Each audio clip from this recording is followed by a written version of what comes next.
हमने देखा एक रोबोट पहने था वो ओवरकोट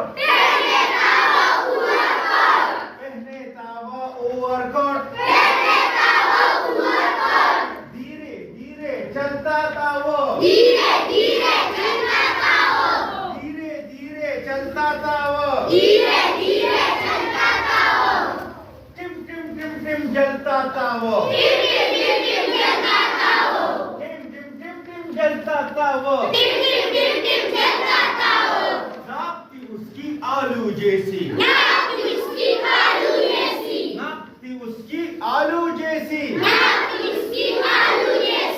आंखें थे जैसे अखरोट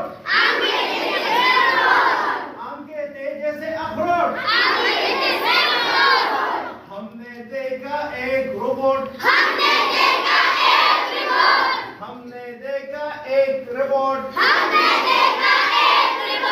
पहने था वो ओवरकोट हमने देखा एक रोबोट पहने था वो ओवरकोट अच्छा सा एक नाम था उसका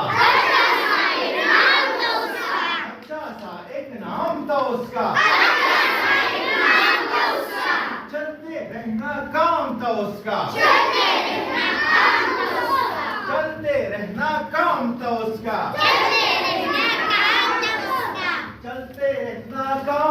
उसका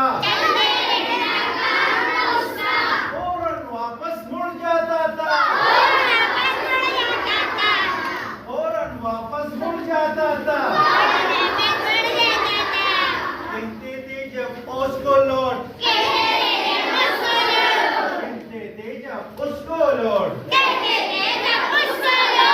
हमने देखा एक रोबोट